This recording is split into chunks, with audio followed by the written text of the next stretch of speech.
premiere, Stephane Lafleur's Viking.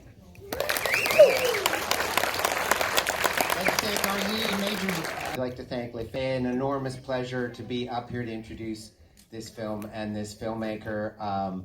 We've had a long history with Stephane since his shorts, his first feature, Continental Un Film Sans Souci, won the Best Canadian First Feature Prize when it played here a couple years ago. His last film, Two Door Nicole, played Cannes, and was, I think both those films are part of our Canada's top 10.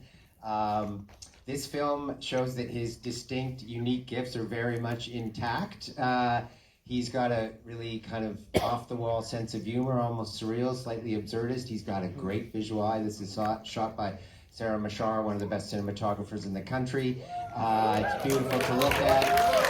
It is, yes, the world. Good point. Thanks for correcting me. It's a very singular movie. It's a movie about space exploration that never leaves the desert. Please join me in welcoming the filmmaker, Stephane Lafleur.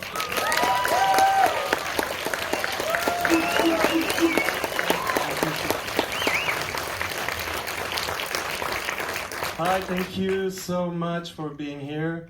I can tell you how thrilled we are to finally share this film with you. I'm here with many people from the cast and crew.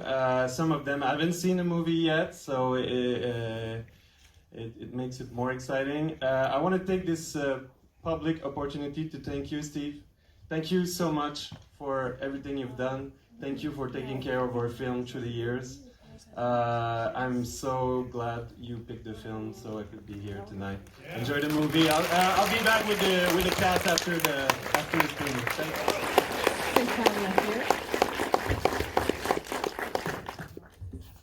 Come down, people. Steve Laplante, the main character. Larissa, Corriveau. Fabiola and Aladin. Hamza, Denis, Christopher Ayerdal as Mr. Walker, and Boulianne, the co-writer of the movie.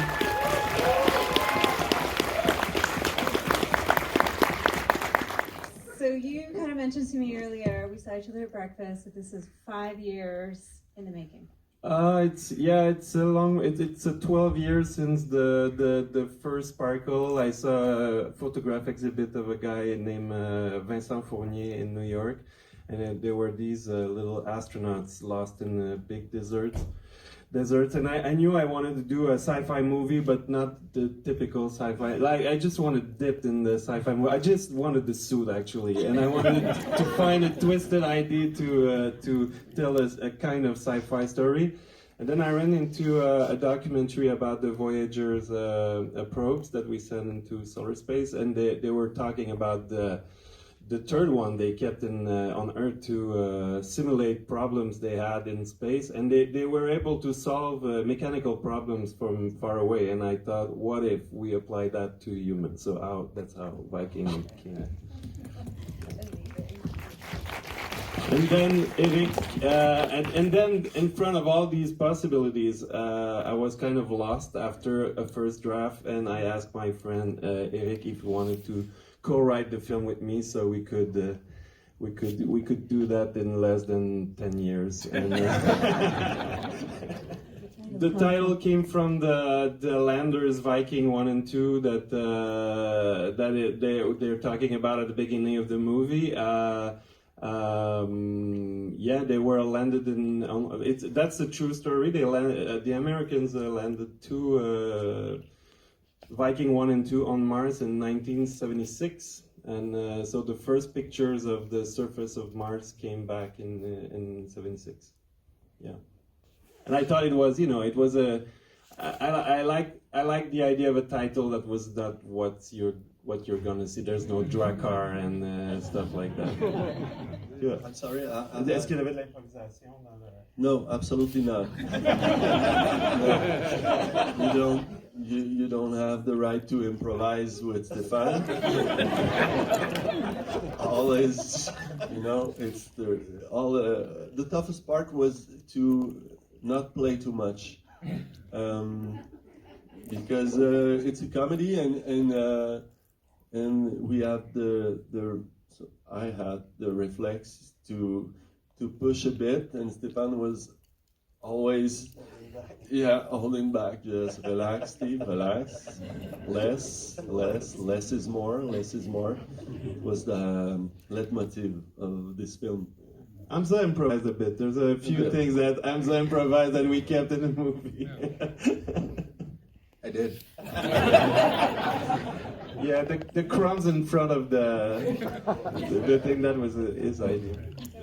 I think there was a list of things that we wanted to avoid for this film, and I didn't want it to be a satire of cheap movies or a farce or anything like a parody of sci-fi movies.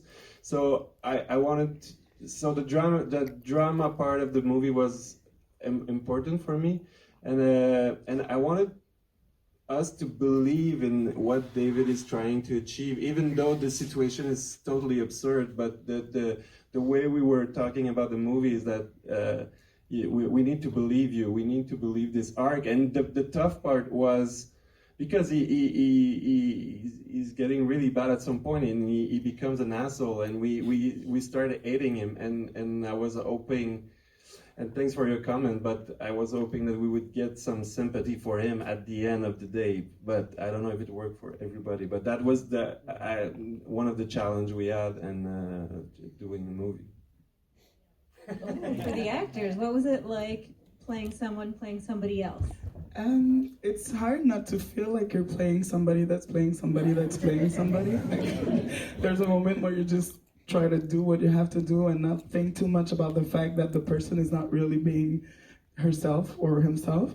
I feel like when I realized how Janet was taking this thing seriously, and that's why she was here, because the real Janet was taking this thing seriously as well. So I feel like everybody thinks it's really important. So that's like the buzz.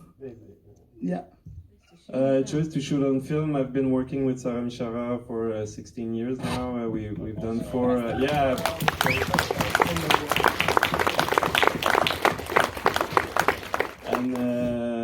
And we love film. We still love film, and we just love film. So we've done the 4th film we've done together, our own film. And I think there's still something in there that we don't get in digital. And I specifically asked that they didn't, because what they do, they scan the negative and then the whole process is digitized. But I specifically asked that they didn't dedust everything that they saw on screen. So there's still some dust from the film, just to get the feel of it. The intemporal feel of it. All the desert part was shot in Alberta and in Drumheller, and the woman in the cafe runs is the actual woman running the cafe, and I think the sandwiches are really good. Yeah. I don't remember about the coffee. Yeah, well, I wanted the mission to be linked to the real mission, so it made sense for me to put it in the U.S. I think there's in the story there's a little bit of as I said in an interview yesterday, it's like people pretending to be someone else, and it's at the same time a film pretending to be another film, like pretending to be an American movie and a big Hollywood blockbuster, but it's not, and I assume that. So there's all this playing. Why didn't we shot in the US just for insurance reasons? Because of COVID, we couldn't do it. That was the first plan to go down the US, but so we had to find a place in Canada to shoot. And I'm pretty glad of what we found and how it came out. So it's our Mars planet and our US desert. So it's a desert pretending to be a US desert. It's a Canadian desert trying to be a US desert. The crazy thing is that desert pretends to be a US desert on a regular basis. There are so many Westerns and so many films shot in Alberta. in that part of Alberta that people think, oh, is that Montana? It's really quite remarkable, and it could easily have been New Mexico. It could, numerous places, and it pretends to be that on a regular basis. Thanks. Great. So the acting, were you confined in a small space for shooting? Ok. What is the question? Est-ce qu'on avait été coincés, les acteurs, dans un petit espace pendant longtemps? Oh, I'm bored. I'm not very good in English. Ok. Est-ce qu'on était coincés? Were we? Oui, on était coincés. Yeah, we were. Oui.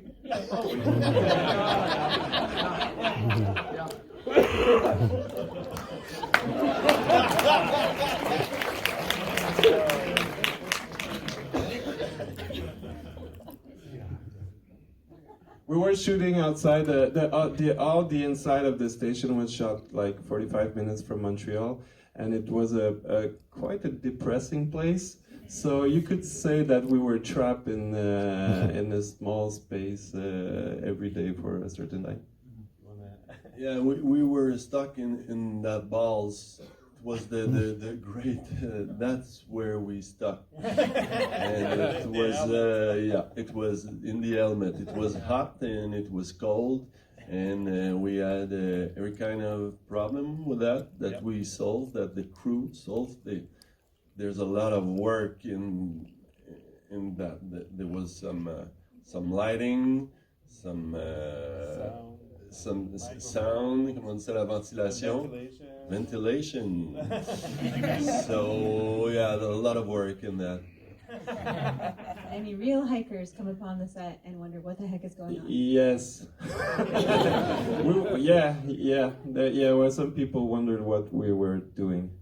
Especially in the parking lot at the beginning when they climb in the bus. We were there, as you can see, really early in the morning, and people start. It's the parking lot of a grocery store, and if you pan the camera, there's a lot of car parked, and people were pissed off that we were like taking parking spaces to shoot them. All right, so I just want to thank you all so much for being here. It's a true delight to have you, and the film is so delightful, and thank you all for coming. Thank you very much for coming. Thank you. Hey, this is Eric from IONCINEMA.com. If you want to support us, subscribe below. For more reviews, interviews, film festival coverage from Sundance, Cannes, Toronto, you want to check out these guys on this side.